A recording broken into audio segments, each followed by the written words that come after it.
Bienvenue sur On a Mind, partage d'un coach, le podcast des coachs inspirants. Je suis Vincent Lopez, coach professionnel certifié, spécialisé en éducation et en parentalité positive. Mon objectif, démocratiser un coaching de qualité qui s'appuie sur un code de déontologie éprouvé. Pour ça, en partenariat avec B-Coaching, je te présente chaque semaine une partie d'interviews de coachs professionnels, des experts passionnés et accessibles.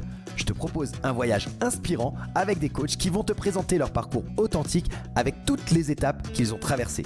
Leurs défis, leurs échecs et leurs réussites vont enrichir ta propre expérience. Et on ne s'arrête pas aux témoignages. Ils vont également te partager leur vision unique du coaching et te présenter des outils précieux pour t'aider toi ou tes clients à atteindre vos objectifs. Pour ne rien rater de l'émission, pense à t'abonner dès maintenant et ainsi rejoindre la communauté On a Mind. Bonne écoute! Salut à toi, j'espère que tu vas bien. On se retrouve pour la deuxième partie de l'interview de Alexandre Mignari et Michael Faro, les cofondateurs de B-Coaching, mon partenaire sur cette émission. Alors dans ce deuxième épisode de On a Mind, on va parler des moments difficiles. On va appuyer là où ça fait mal. On va essayer de comprendre comment ils ont surmonté leurs épreuves avec brio. Et puis comment ils ont réussi à gérer les difficultés qu'ils ont rencontrées durant cette première année. On va également parler de leur vision du coaching, savoir qu'est-ce qu'ils pensent du coaching, qu'est-ce que c'est pour eux que le coaching, qu'est-ce que ça représente. Et on parlera bien évidemment de la plateforme digitale qui va voir le jour tout prochainement. Ils vont te donner encore plus de détails, ils vont t'expliquer, te dévoiler la genèse du nom B-Coaching. Ils te parleront de comment va fonctionner cette plateforme et de tout le contenu que tu pourras y retrouver. Enfin, ils partageront leur vision de ce qui fait la différence de cette plateforme par rapport à tout ce qui existe aujourd'hui sur le marché. Alors, je te laisse avec l'interview et je te retrouve à la fin de l'épisode. Bonne écoute.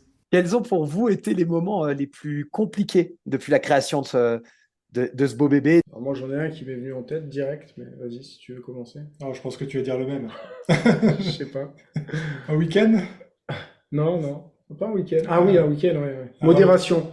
En fait, la galère, c'était la modération. Là, on a vraiment des sujets. En fait, on a eu des pics. Alors aujourd'hui, ça s'est un peu régulé parce qu'on a mis ce qu'il fallait pour les réguler. Mais on avoue on a passé des. On va parler des week-ends parce que c'est vrai que le pic le plus saillant, c'était en plein week-end et on a passé un week-end sur un WhatsApp et ça m'a vraiment coûté. En sérénité, mais c'est vrai que c'était la modération, c'est de se dire ok comment on fait pour dire pour juguler en fait une communauté de 300 ou 400 personnes à l'époque et qui réagissent, c'est de l'humain donc ça réagit hein, et c'est vrai que c'est compliqué de se dire ok comment on arrive à tenir un cap et ça a été vraiment c'était vraiment des choses enfin moi personnellement que j'ai vraiment mal vécu quoi, vraiment mal vécu. Et Mika était beaucoup là à me tempérer parce que j'étais voilà très mal vécu certaines actions parce que c'est pas simple en fait d'écrire, de réagir à des écritures et puis de l'incompréhension et c'est vrai que c'est des choses voilà il y a des moments voilà pas agréables mais bon finalement si après on les compte sur l'année et demie qu'on fait on les compte sur les doigts même pas d'une main mais voilà si tu veux vraiment qu'on appuie là où ça fait mal là c'était compliqué. Ouais, c'était ça. Tu vois d'autres choses toi? Je pensais aussi à ce moment-là, c'était juste avant ça, là, quand on a eu 150 coachs qui sont arrivés. Ah oui, ça D'un seul coup. c'était plus drôle ça.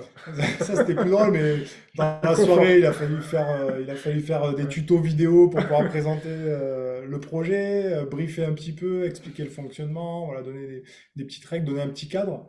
Donc ça a été pas mal aussi. Appeler le juridique pour nous dire bon écoute, faut que tu nous sortes Ouais. une charte là, il y a trop de monde, ça va pas, il faut qu'on arrive à voilà, donc ça a été plein. Il parlait d'agilité tout à l'heure, ben voilà, ça c'est vraiment ça, c'est de l'agilité, c'est-à-dire quand on arrive, on débarque, on est 200, on réouvre le WhatsApp, on est 350, d'un coup on se dit bon, il va falloir faire un truc. Donc voilà, ça c'est rigolo, mais c'est vrai que c'est un confort parce qu'il faut qu'on se bouge, il faut qu'on se bouge là. C'est ça. Voilà, c'est ces petits exemples-là. Et encore une fois, parce que ça, comme on le disait tout à l'heure à Valérie, c'est que ça nous a les choses sont faites naturellement, mais ça nous a un peu dépassé en fait. Ça s'est fait malgré nous, sans vraiment on le cherche. Et puis derrière, on s'est toujours adapté, on s'est beaucoup suradapté. Et puis on en est plutôt content. Je pense que là, on est plutôt fiers de ce qu'on a réussi à faire. Et puis voilà. Est-ce que vous pouvez nous définir le coaching pour vous? Ah oui. Ça, c'est quelque chose qu'on peut très bien définir parce qu'on a beaucoup travaillé dessus et déjà en cours. Il y a de quoi faire, hein, on a écrit dessus. Le coaching, c'est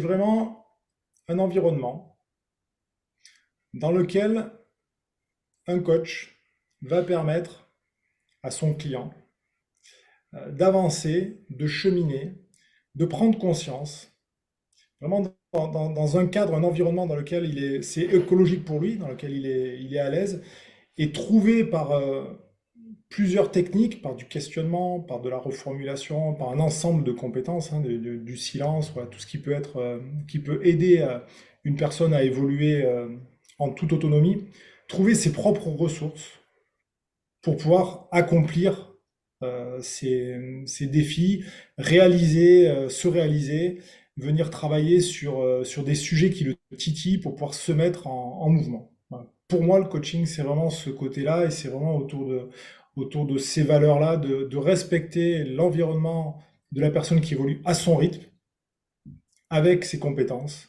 avec ses points forts, avec ses points de vigilance sur lesquels elle doit travailler. Je vous avais dit, hein, il parle bien, hein. Ah. Bon, je rejoins à 200% ça. Je rajouterai une dimension de calibrage aussi, une dimension de synchronisation avec la personne en fait. Et puis ça passe en fait, ce calibrage, cette synchronisation, ça passe par une chose qu'on a tous en commun là autour de cette table, hein, autour de ce Zoom, c'est l'amour de l'humain en fait, c'est l'amour de l'autre en fait, c'est aider l'autre, c'est être pour lui, être là pour lui. On va pas faire pour lui, on va pas remplacer ce qu'il a à faire.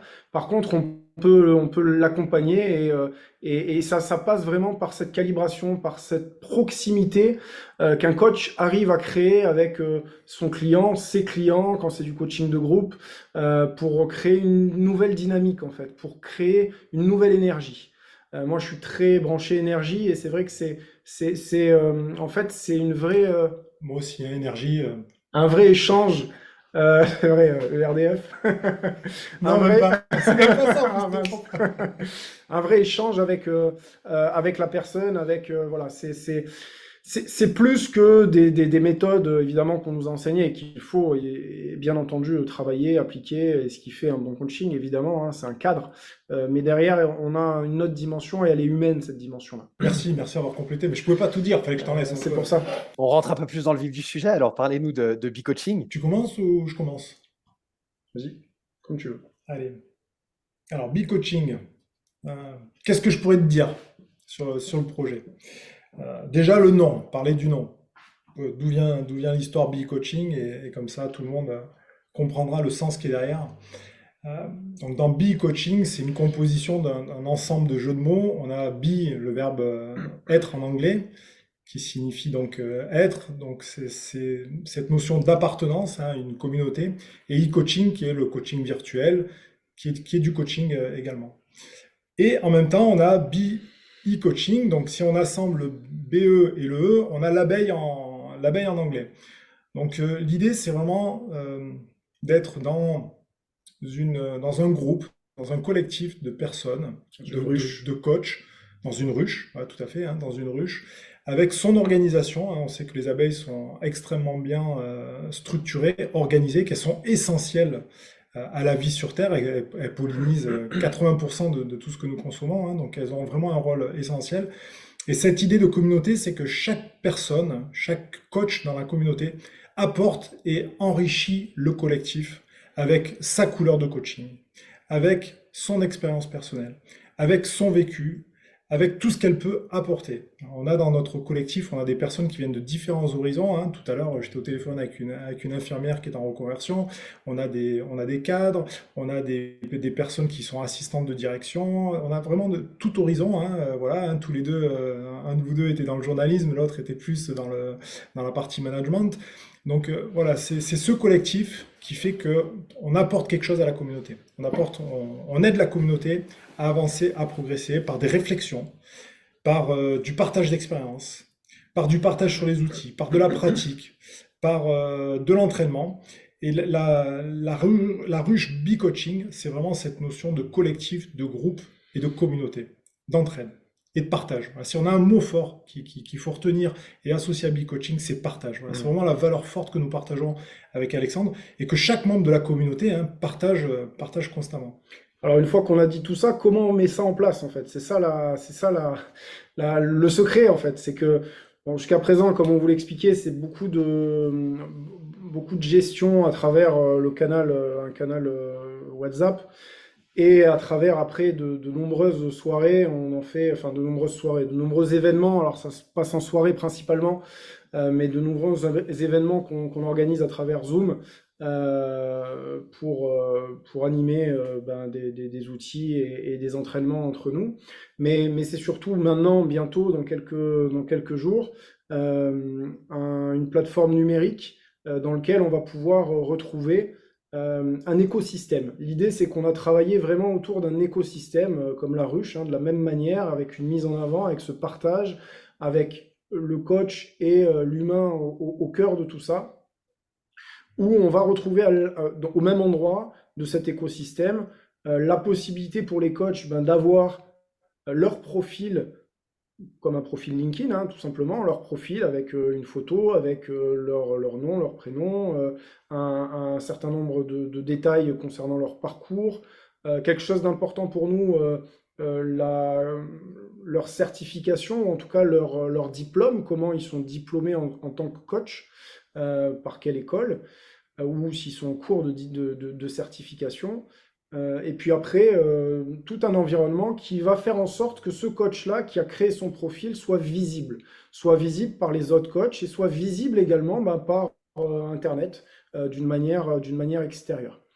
Ensuite, à l'intérieur de cette même plateforme, on va y retrouver également, on parlait d'écosystème. Un coach aujourd'hui, c'est un entrepreneur. C'est une entreprise individuelle ou une plus grosse entreprise derrière.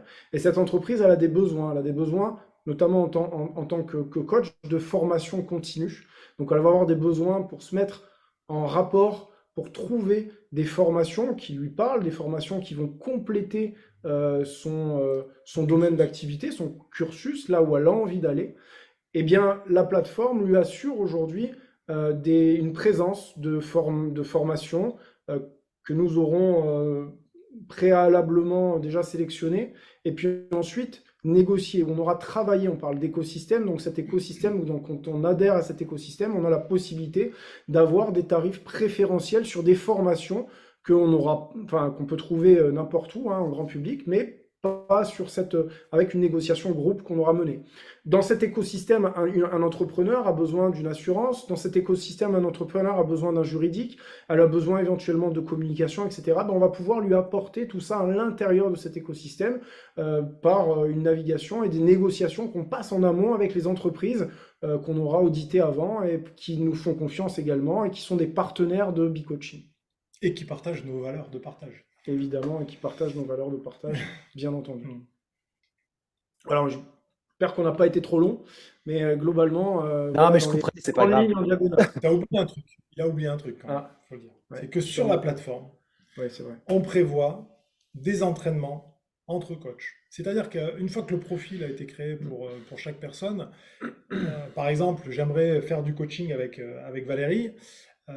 Je connais pas Valérie, je la rencontre sur la plateforme, mais je pourrais matcher avec Valérie pour pouvoir la solliciter pour pouvoir faire un coaching en entraînement grâce à elle.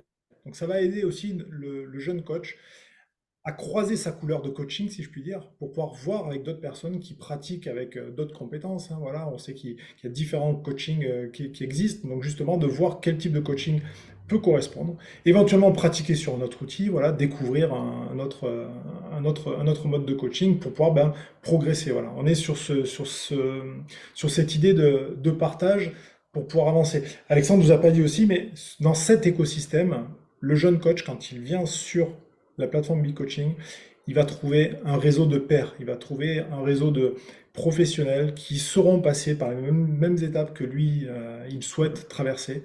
Donc il va y avoir un enrichissement collectif hein, par l'expérience, par le collectif. Et il va également trouver la possibilité de venir modéliser. Alors, venir modéliser, ça veut dire soit venir copier ce que certains coachs pourront faire lors de soirées, mais également innover. Voilà, je pense à un succès que nous avons eu ces deux dernières soirées. Voilà, je vais mettre en avant notre amie Anan qui nous a fait et qui nous a offert toute seule hein, une soirée coaching autour de la philosophie, une soirée magnifique. Effectivement, c'était une super belle soirée. Et puis là, dernièrement, c'est la soirée à laquelle on a tous assisté, la soirée avec le coaching, l'écriture expressive. Voilà, donc on a des coachs qui ont ces compétences. On parlait tout à l'heure de couleurs de coaching différentes avec nos expériences. On a des coachs qui innovent complètement et qui apportent une nouvelle dimension au coaching. Et ça, c'est formidable. C'est formidable. Ce sont des expériences formidables. Ouais, c'est vraiment une des spécificités de la communauté et de cette plateforme à venir. Cette envie de partage, elle ressort beaucoup dans vos propos et je l'identifie, moi, comme une des grosses différences et une des grosses plus-values par rapport à ce qui peut exister déjà dans les plateformes de coaching. Qu'est-ce que vous en pensez? Complètement, complètement. Ouais, pour avoir benchmarké plusieurs plateformes de coaching qui font ces entraînements-là, c'est vrai qu'on amène une dimension humaine, une dimension de partage qui se vit régulièrement en fait. Voilà. Les coachs se connaissent entre eux. Et non seulement on amène une dimension de partage et humaine, mais aussi on permet à des personnes qui n'auraient jamais pensé le faire, n'aient jamais osé le faire, de se mettre en lumière. On parlait de Christelle là, qui est venue, Christelle Carré, hein, comme ça elle sera à l'honneur elle aussi, hein, qui est venue fin de semaine dernière là sur nous présenter son outil qu'elle a développé elle-même. Bien sûr, cet outil-là, elle aurait jamais pensé avoir 30 personnes en face d'elle, lui présenter cet outil de cette manière-là. Et derrière, ça lui a même permis d'avoir des contacts pour que les personnes, qu'elle aille former en fait les personnes à cet outil qu'elle a développé. Donc on a cette chance, c'est de pouvoir, on a créé cette opportunité parce que encore une fois le partage. De mettre en lumière des personnes qui n'oseraient pas le faire naturellement ou qui n'auraient pas les canaux pour le faire naturellement. On travaille en tout cas pour pouvoir mettre en lumière encore plus de personnes comme ça, dans cet écosystème, encore une fois. L'écosystème se nourrit de lui-même. Donc dans l'idée, c'est que chacun apporte à l'autre. On arrive avec l'idée, on repart, on n'a plus créé l'idée. C'est ça. On arrive avec une idée, on ne sait pas faire, on ne sait pas animer une soirée, ben on arrive, on propose. Nous, on est là avec Alexandre, on accompagne avec d'autres coachs qui ont cette compétence-là, on aide, on accompagne, et puis ben voilà, les personnes. Pour la petite histoire, on a ouvert les paris. On arrête. Hein. On a ouvert les paris avec Christelle Carré pour la soirée, pour savoir combien de personnes elle s'attendait à avoir en soirée. Elle nous a dit 6. Alexandre avait dit 37. Moi, j'avais dit 40. On a eu 31 personnes quand même, au plus haut de la soirée. Donc voilà, donc dire que c'est vraiment sympa. Et puis les satisfactions, voilà, on se nourrit du positif, des feedbacks. Et les personnes qui sont venues animer une soirée, je pense à Serge, je pense à Aurélia, je pense à Linda, Déborah. Serge, on était 50. C'est des petites soirées, 30. Maintenant, on tape entre 30 et 50 quasiment toutes nos soirées là, en ce moment. Là. Donc maintenant, on a pris un rythme, qui pareil, qui nous a dépassé, vraiment, qui nous a dépassé. On ne s'attendait pas à ça. Et c'est en train de grossir et on n'en parle pas beaucoup en plus. On n'en parle pas. Exactement, c'est ce que j'allais dire. La force aussi, c'est que pour le moment, c'est quelque chose qui est encore assez privé. Alors, il y a 500 personnes hein, quand même sur la communauté, donc ça commence à être une vraie communauté, mais c'est quelque chose qui est encore assez privé. Et cette plateforme, elle a aussi pour objectif, j'imagine, de pouvoir élargir, d'avoir un outil qui soit plus fonctionnel pour la gestion d'une communauté qui soit beaucoup plus grande et puis élargir les horizons, quoi. Oui, c'est tout l'objectif de ce développement, qui est un gros développement. Hein. On travaille sur une solution Magento, pour ceux qui connaissent. C'est une grosse solution numérique. La plateforme a été pensée comme une marketplace où on a la possibilité vraiment de pouvoir aller acheter, ou même si c'est aller commander ces soirées, mais aller acheter aussi ces outils si on le souhaite, aller proposer des moments, proposer des créneaux. Et donc ouais, l'idée de la plateforme, c'est vraiment de rendre tout ça plus fluide, plus autonome aussi, qu'on ait moins à être de manière constante derrière chaque message et de gérer les choses, et que c'est à un moment donné que cette ruche soit en autonomie. Et donc là, l'idée, c'est le nouveau pardon, c'est le nouveau pari qu'on a et qu'on est en train de mettre en place là-dessus, avec également un blog qu'on est en train de mettre en place. D'ailleurs, ben, tu vas avoir une belle place sur ce blog-là parce qu'on l'a créé quasiment pour toi, hein, mon Vincent. Et on va avoir également un forum. Donc derrière, l'idée c'est qu'on démultiplie les sujets qui sont plus compliqués à démultiplier sur un canal WhatsApp à l'intérieur même de la plateforme. Donc dans l'idée, c'est vraiment de pouvoir créer de l'autonomie après derrière, du partage, mais derrière de l'autonomie. Voilà, comme disait Mika tout à l'heure, la création de la soirée Ikigai, là, enfin du groupe Ikigai, 80 personnes. Voilà, ça c'est de l'autonomie. Il y a eu 80 personnes d'un coup qui sont regroupées. Ok, derrière nous, on finalise en fait, juste on finalise, on facilite. Et l'avantage aussi, l'avantage aussi par la plateforme, c'est que les coachs qui ont une idée, qui ont pu tester cette idée, ils pourront aussi la proposer dans le monde, l'ouvrir au monde. Et en plus de ça, non seulement ils vont l'ouvrir au monde, mais on a travaillé, alors on vous dit tout, hein, mais on a travaillé aussi une certaine gamification. C'est-à-dire qu'à partir du moment où le coach va proposer des outils, va proposer des soirées, va proposer d'animer, va avoir une certaine interaction à l'intérieur, va coacher entre pairs également à l'intérieur, on va avoir une certaine reconnaissance du coach. Ben voilà, le coach du mois, il a fait, j'en sais rien moi, 50 coachings à travers la plateforme. Ou bah tiens, le plus gros pitcher de la communauté. Enfin voilà, donc l'idée, c'est de travailler également une certaine envie de se rendre autonome. C'est-à-dire qu'à partir du moment où on va faire des choses, à partir du moment où on va développer, on va être présent, on va être actif, on va avoir une certaine aura à l'intérieur même de la plateforme. On va avoir une certaine reconnaissance.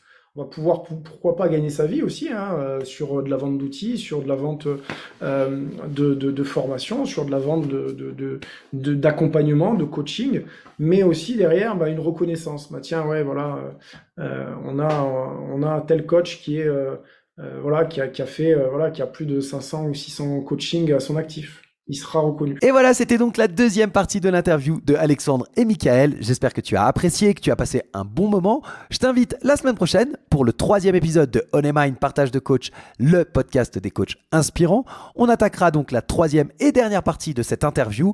On parlera du côté international de la communauté B-Coaching. Tu verras qu'elle est représentée dans un très grand nombre de pays, sur différents continents.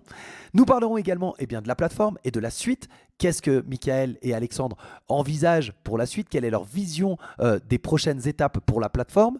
Et nous parlerons également du cadre dans lequel ils ont décidé de développer cette plateforme. Qu'est-ce qu'ils se sont imposés comme règles pour garantir une certaine qualité à leurs yeux?